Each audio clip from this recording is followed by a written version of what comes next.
성경은 약 13년의 아브라함에 대해서 그 어떤 것도 기록하지 않고 창세기 17장을 맞이하게 됩니다. 추측해 보건대 아브라함이 이스마엘을 낳아놓고 그 이스마엘을 키우는데 푹 빠져 살다 보니까 하나님 앞에서 최선이 아니라 차선에 만족하는 삶을 사는 그 인생 가운데 성경은 별다르게 기록할 것이 없지 않았나 싶습니다. 내가 너로 하여금 약속의 후사를 주겠노라고 그 하나님의 약속을 기억하고 또 그 약속의 성취를 꿈꾸며, 맞아, 하나님께서 내게 약속의 후사를 주시겠다고 약속하셨지, 그 약속의 성취를 꿈꾸고 갈망하는 인생이 아니라 그저 어리석은 인간적인 방법으로 얻어진 그 삶에 만족하며 살아가는 그 아브라함의 인생을 향해서 성경은 단 한 줄도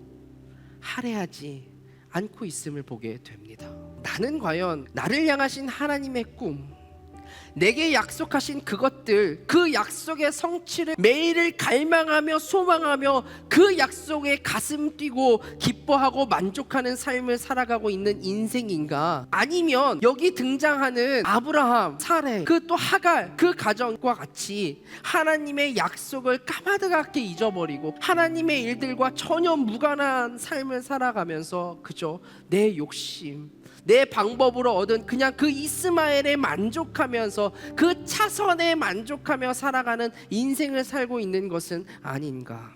아브라함, 그리고 사라, 그리고 하갈, 그 가정은 나름대로 그 13년이라는 시간이 의미가 있고 중요한 순간들이 있었다고 생각할지 모르지만 성경은 그 인생을 기록할 필요를 느끼지 못하는 시간들이었다라는 거예요. 나로서는 이 시간이 굉장히 의미가 있는 시간인 것 같고 나로서는 굉장히 중요한 순간인 것 같지만 하나님 보시기에는 별로 대단하지 않은 삶, 별로 의미가 없는 삶, 그런 시간들이 수도 있다라는 거예요. 성경이 오늘 그걸 이야기해주고 있어요. 우리가 생각하는 인생의 초점은 뭐예요? 나예요. 나. 내게 의미가 있는 시간들, 내게 즐거운 시간들, 내게 유익한 시간들, 내가 만족하는 시간들, 우리 인생의 초점은 거기에 맞춰져 있어요. 그러나 성경의 초점은 뭘까요? 맞아요. 하나님과의 관계예요. 우리를 지으신 목적부터 시작해서 하나님과의 관계에 성경은 초점이 맞춰져 있어요. 내 삶 가운데 하나님과의 그 사랑의 관계가 진짜로 일어나고 있는가? 하나님의 약속은 무엇인가? 나를 부르신 목적은 무엇인가? 내가 이것들과 전혀 관계없는 삶에 그저 만족하며 살아가고 있는 성경에 기록되지 않았던 13년 아브라함의 인생, 그리고 그런 그에게 13년을 침묵하셨던 하나님, 그런 아브라함의 인생을 뚫고 다시 한번 하나님께서는 그에게 찾아오셔서 그를 믿음의 조상으로 만들어가는 작업을 오늘 새롭게 시작하십니다. 그렇게 13년의 침묵을 깨고 등장하시면서 보라, 내가 어떤 존재인지 너무나도 단도직입적으로 너무나도 단호하게 일깨워 주시고자 하시는 그 말씀 한번 보십시오. 아브라함이 99세 때 여호와께서 그에게 다시 나타나 말씀하시는 거예요. 나는 전능한 하나님이다. 하나님의 그 우렁찬 계시와 함께 아브라함은 정신이 번쩍 들었을 거예요. 맞아, 나 이렇게 살면 안 되지. 하나님께서 내게 약속의 후사를 허락하셨지. 여기 전능한 하나님, 엘샤다이, 그 이름이 성경 전체에 48번 등장을 하는데요, 오늘 처음으로 아브라함에게 그 당신의 그 이름을 계시하고 있습니다. 전능한 엘샤다이, 그 이름을.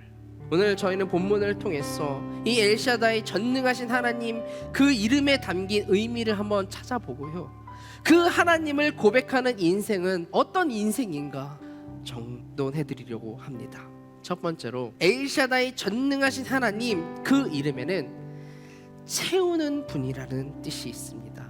즉 그분의 전능으로 우리를 채우시는 분이라는 뜻을 가지고 있습니다.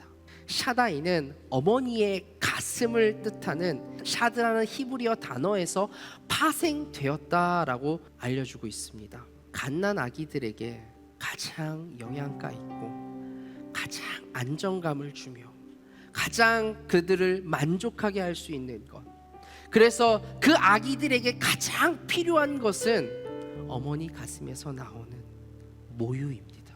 배고파 울고 있는, 생명이 꺼져가고 있는 아기에게 어머니의 젖은 생명이 되어지고 그 아기에게 힘을 나게 해줍니다. 생명의 원천이에요. 그러므로 아기들에게 모유는 그야말로 전능이에요. 아기에게 어머니의 젖은 다예요. 모든 것이. 하나님은 우리에게 그런 분이세요. 그의 전능으로 인한 채우심이 오늘 본문에 구석구석 나타나요. 첫 번째, 그분은 우리를 번성케 하세요. 내가 나와 너 사이에 언약을 맺을 것이다. 그리고 내가 너를 심히 크게 번성하게 하겠다. 심히 번성하겠다 할 때 영어로 한번 보세요. Increase your numbers예요. 우리의 숫자들이 늘어난다라는 거예요. 자손뿐만 아니라 우리의 물질도, 우리의 건강도, 우리가 가진 영역의 숫자들이 늘어난다라는 거예요. 증가한다라는 거예요. 그게 번성이에요. 4절 보면은 보아라, 내가 이제 너와 언약을 세우니 너는 수많은 나라들의 조상이 될 것이다. 하나님이 이 약속으로 인해 얼마나 많은 그의 후손들이 생겨났습니까? 청년들이나 또 자녀를 기다리고 있는 부부들에게 이 엘샤다이의, 이 하나님의 이 번성의 축복이 놀랍도록 부어지기를 주님의 이름으로 간절히 축원합니다. 아멘. 두 번째, 하나님은요, 하나님 자신을 내어주심으로 우리를 채워주시는 분이세요. 네 하나님, 너의 하나님, 그리고 너의 자손의 하나님이 될 것이다. 하나님 자신을 아브라함과 그 후손들에게 내어주신 장면이에요. 그래서 우리는 고백을 하죠. 아브라함의 하나님, 이삭의 하나님, 야곱의 하나님, 요셉의 하나님, 그리고 나의 하나님, 나의 하나님이 될 수 있었던 거예요. 이 얼마나 놀라운 채우심의 축복이에요. 채우심의 스케일이 다른 거예요. 하나님께서 그저 아브라함에게 일컬어 아브라함아, 내가 너의 하나님이 되어줄게 라고만 해도 충분한 거 아니에요? 그런데 내 자손의 하나님까지 되어줄게. 그래서 지금 이 약속이 있었기에, 이 채우심이 있었기에 우리가 지금 이 자리에 있을 수 있는 거예요. 세 번째, 그분은 구체적 필요를 채워주시는 분이세요. 네가 지금 나그네로 있는 이 가나안 온 땅을 내가 너와 내 자손에게 주어 영원한 소유물이 되게 하고 나는 그들의 하나님이 될 것이다. 가나안 온 땅을 주시겠다고 약속해요. 제가요, 한국 살 때는 그런 걱정을 해본 적이 없었는데 미국에 와 보니까 나그네, 그리고 또 이방인의 모습으로 살다 보니까 제일 필요하고 중요한 것이 집이더라고요. 오죽하면 구걸하시면서 살아가시는 분들을 일컬어서 우리가 홈리스라고 부르지 않습니까? 집을 잃어버리신 분들, 내가 잠을 잘 수 있고 내가 언제든 돌아가서 쉴 수 있는 집이 있다는 것, 그 집을 내 삶 속에서 유지하며 살아갈 수 있다는 것이 엄청 큰 은혜더라고요. 지금 창세기 12장에서 그 본토 친척 집을 떠나서 자기가 살고 있던 그 터전을 떠나서 지금 나그네로 살아가고 있는, 불안정한 인생을 살아가고 있는 그 아브라함에게 주어지는 이 축복이 무엇이냐? 네가 지금 나그네로 있는 그 가나안 땅을 내가 너와 네 자손에게 주어서 영원한 소유물로 되게 해주겠다. 이 축복이 아브라함에게 얼마나 크게 다가왔을까요? 지금 아브라함에게 가장 필요했던 건 그거였어요. 내가 거주할 땅. 여러분, 우리로 하여금 기도의 자리를 지키게 하는 힘은 내 무릎팍의 힘이 아니에요. 나를 기도하게 만드는 힘의 원천은 뭐냐면 바로 이 약속의 말씀이에요. 아브라함은 남은 평생을 하나님께서 내게 주신 이 약속의 힘으로 살았을 거예요. 그래서 여러분, 우리는 어떤 인생을 살아야 한다고요? 설명으로 사는 인생이 아니라 약속으로 사는 인생이 되어져야 한다고요. 여러분은 어떠한 약속의 말씀을 간직하며 살아가고 계십니까? 그리고 그 약속을 계속 상기시키시면서 기도하시면서 매일을 살아가고 계십니까? 엘샤다이, 그분은 전능함으로 아브라함에게 오늘 채우심을 약속하시는 분이셨고, 그 아브라함의 하나님이 오늘 우리의 하나님이 되시는 줄 믿습니다. 아멘. 두 번째로, 엘샤다이, 전능하신 그 하나님의 이름에는 사람의 존재를 변화시키는 분이라는 의미가 담겨져 있습니다. 이제 더 이상 내 이름이 아브라함이라 불리지 않을 것이다. 내 이름은 아브라함이라 불릴 것이다. 내가 너를 많은 나라들의 조상으로 삼았기 때문이다. 하나님께서는 하나님 당신의 이름 중에 있었던 H 사운드가 나는 해라는 히브리어 음절을 주십니다. 아브라함에게 여호와, 야훼, H 사운드가 나는 해라는 히브리어 음절을 아브라함의 이름에 부여해 주세요. 그러면서 당신의 존재론적인 어떤 의미를 그 아브라함의 인생 가운데 부여해 주시는 거예요. 그러므로 이제 그 아브라함의 이름의 뜻은 뭐가 되냐면 열국의 아버지라는 뜻을 갖게 됩니다. 하나님께서 다시 아브라함에게 말씀하셨습니다. 이제 내 아내 사레에 대해 말한다. 이제는 그녀를 사레라 부르지 마라. 그녀의 이름은 사라가 될 것이다. 내가 그녀에게 복을 주어 반드시 그녀를 통해서 내 아들을 낳아주게 하겠다. 또한 내가 그녀에게 복을 주어 많은 나라들의 어머니가 되게 해 나라의 왕들이 그녀에게서 나오게 하겠다. 사레는 나의 공주라는 뜻입니다.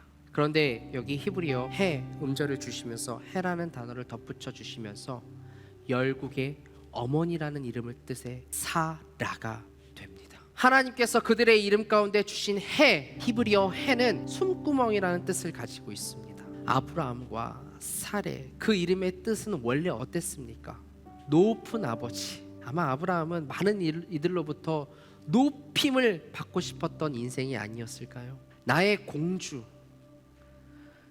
대접을 받고 싶었던 인생 아니었을까요? 그렇게 지극히도 자기 중심적인 인생을 살고 있었을 그들의 인생 가운데 이름을 바꿔주시면서 자기의 존재를 부어주시면서 너희는 이제 온 인류 가운데 호흡과 같은 인류에게 소망을 주는 그런 존재로 바꾸어 버리시는 거예요. 온 인류의 아버지가 되어 온 인류의 어머니가 되어 그런 이제 헌신적인 존재로 너희가 이제 살아가라. 여러분, 하나님께서 아브라함과 사라에게만 이름을 바꾸어 주셨을까요? 아니요. 하나님께서는 우리의 이름도 바꾸어 주셨습니다. 예수 그리스도를 이 땅 가운데 보내주시면서 우리의 이름을 바꾸어 주셨죠. 그를 믿는 이들은 이제 그리스도인이라는, 크리스찬이라는 새로운 이름을 갖게 되었습니다. 그러므로 누구든지 그리스도 안에 있으면 새로운 피조물입니다. 옛 것은 지나갔으니 보십시오, 보라, 새 것이 되었습니다.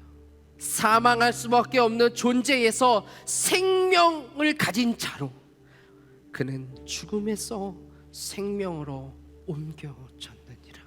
무명한 사람 같죠? 아니에요. 우리는 유명한 사람이 되었다라는 거예요. 근심할 것 같은 인생을 사는 것 같죠? 아니라는 거예요. 우리는 그 십자가로부터 항상 기뻐하는 존재로 변화되어졌습니다. 가난한 사람 같습니까? 아니라는 거예요. 우리는 부유한 자라는 거예요. 어디까지요? 다른 사람의 인생까지도 많은 사람들을 부유하게 할 수 있는 넉넉함을 가진 자가 이제는 우리가 되었다라는 거예요. 왜 우리가 그분을 엘샤다이라고 부를 수 있습니까? 우리의 존재를 바꿀 수 있는 분이시기 때문인 거예요. 그리스도인이라는 새로운 이름과 또 새로운 존재를 가진 우리는 이제 그 이름에 맞는 인생을 살아야 할 줄 믿습니다. 그러면 그 고백하는 인생, 엘샤다이를 고백하는 인생은 어떤 인생을 살게 될까? 첫 번째로 하나님 앞에 순종하며 깨끗한 인생을 살게 됩니다. 나는 전능한 하나님이다. 너는 내 앞에서 온 마음으로 순종하며 깨끗하게 행하여라. 나는 엘샤다이라고 말씀하시면서 아브라함에게 뭐라고 말씀하십니까? 내 앞에서 온 마음으로 순종하며 깨끗하게 행하여라. 이것은 아브라함도 또 우리에게도 굉장히 부담되는 말씀입니다. 사실 깨끗하신 분은 하나님 뿐이시죠. 그 하나님과 같은 수준으로 깨끗해지라는 명령일까요? 그렇다면 더더욱 지킬 수 없는 명령이겠네요. 즉 이것은 명령이 아니라 약속이라는 것입니다. 전능하신 하나님 그분 앞에 섰을 때만이 우리는 깨끗해질 수 있을 것이다. 이 엘샤다이라는 단어는 그 어원에서 어머니의 가슴을 뜻하는 의미가 담겨져 있어서 그런지 하나님께서 자손의 번성 그리고 풍성함에 대한 약속, 채우심에 대한 약속을 하실 때 스스로를 계속해서 엘샤다이로 계시를 하십니다. 즉 우리가 하나님 앞에 바로 섰을 때만이 비로소 번성의 축복, 채우심의 복을 허락하시는 그 전능자의 약속을 경험할 수 있다는 거예요. 내 약속은, 나의 이 전능은, 채우심의 전능은, 그 번성의 약속은 네가 내 앞에서 그 자리를 지키며 순종하며 살아갈 때 이루어질 수 있는 거야. 그래야 네가 깨끗해질 수 있어. 지금 그 말씀을 하고 계시는 거예요. 두 번째, 엘샤다이 그분을 고백하는 인생은 잘라짐의 결단이 있는 인생이 되어집니다. 하나님께서 아브라함 앞에 전능자로 그분을 나타내시면서 한 가지 중요한 요청을 하게 됩니다. 나와 너 사이에 그리고 내 뒤에 올 자손 사이에 맺은 내 언약, 곧 너희가 지켜야 할 언약은 이것인데 너희 가운데 모든 남자는 다 할례를 받아야 한다. 너희는 포피를 베어 할례를 행하여라. 이것이 나와 너희 사이에 맺은 언약의 표시가 될 것이다. 그런데 여기서 언약을 맺는다, 나와 너희 사이에 맺은 언약을 맺는다의 표현은 자른다와 같은 의미를 가져요. 15장에 보면 하나님께서 아브라함에게 언약의 증표를 동물들을 잘라서 보여주시는 장면이 나옵니다. 아브라함이 이 모든 것을 여호와께 가져왔고 중간을 쪼개요. 영어로는 컷이죠. 쪼개어 그 쪼갠 것을 서로 마주보게 놓았습니다. 할례가 우리 몸의 일부를 자르는 거잖아요. 그것도 생명과 관련이 있는 생식기의 일부를. 이것은 무엇을 뜻하냐면 너와 나 사이의 이 언약의 관계가 성립되지 않을 때 생명의 끊어짐을 각오하도록 하시면서 이 언약에 너와 내가 지금 이 맺는 언약에 생명을 거는 것을 다시 한번 확인시켜주는 작업이었던 거예요. 물론 육체의 표시에는 한계가 있습니다. 손가락 자르면 발가락으로 화투 잡는다. 사실 우리 마음의 변화, 마음의 습관이 변화되지 않으면 몸의 변화라고 하는 것은 지극히 제한적일 수 있습니다. 따라서 아브라함으로부터 400년이 지난 후에 모세는 이런 이야기를 해요. 너의 하나님 여호와께서 너의 마음과 너의 자손들의 마음의 할례를 베푸시고 너희가 그분을 너희 온 마음과 온 영혼으로 사랑하게 하셔서 너희를 살게 하실 것이다. 그래, 육체 할례를 했다고 끝난 게 아니야.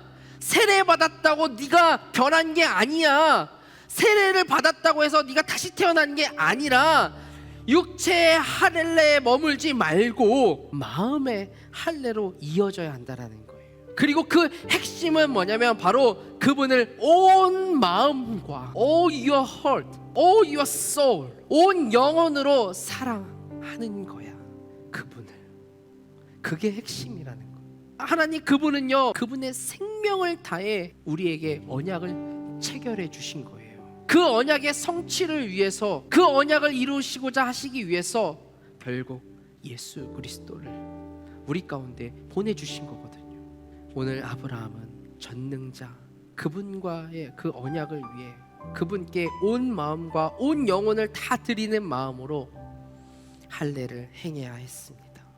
그런데 무섭죠. 막상 할례를 행하려니까 두렵죠. 할례식 치르다가 잘못되기라도 하면 어떡해. 그리고 언제 지금 다른 부족이 쳐들어올지도 모르는 상황이에요. 그러나 나는 전능하신 하나님을 신뢰하고 그분의 약속을 믿는 믿음으로 잘라짐의 결단을 가지고 언약을 맺습니다. 저와 여러분에게는 그렇다면 이 하나님과의 언약을 위해서 어떠한 잘라짐의 결단이 있으십니까? 그분께 내 온 마음과 온 영혼을 드리는 마음의 할례를 위하여 어떠한 믿음의 결단이 있고 행함이 있으십니까? 말씀을 맺습니다. 인간적인 모든 노력들과 그 즐거움으로 살아가는 아브라함이 그 인생 속에 하나님께서는 전능자의 이름으로 다시 한번 그에게 먼저 찾아오셔서 채우심의 약속을 주시며 그의 존재를 변화시켜 주셨습니다. 동일한 엘샤다이 그 하나님의 은혜가 저와 여러분의 삶 가운데 있기를 축복합니다. 아멘. 엘샤다이를 고백하는 그 인생에는 깨끗함이 있습니다. 그런데 내가 깨끗해지고자 하는 것이 아니라 철저하게 그분으로 인해서 그분 앞에 우리가 서 있을 때 깨끗함을 입는 자가 된다는 사실을 우리가 듣습니다. 그래서 그분 앞에 우리는 늘 존재해야 돼요. 그분 앞에서 살아가는 삶을 살아야 돼요. 그리고 거기에는 뭐가 있게 됩니까? 잘라짐의 결단이 있어야 돼요. 아프더라도 두렵더라도 잘라짐의 결단이 있어야 하나님과 나 사이의 언약이 이루어질 수 있는 거예요. 엘샤다이 전능하신 하나님께서 저와 여러분의 삶 가운데 크고 놀라운 일을 행하실 것을 굳게 믿는 복된 인생 되어지기를 우리 주 예수 그리스도의 이름으로 축원합니다. 아멘.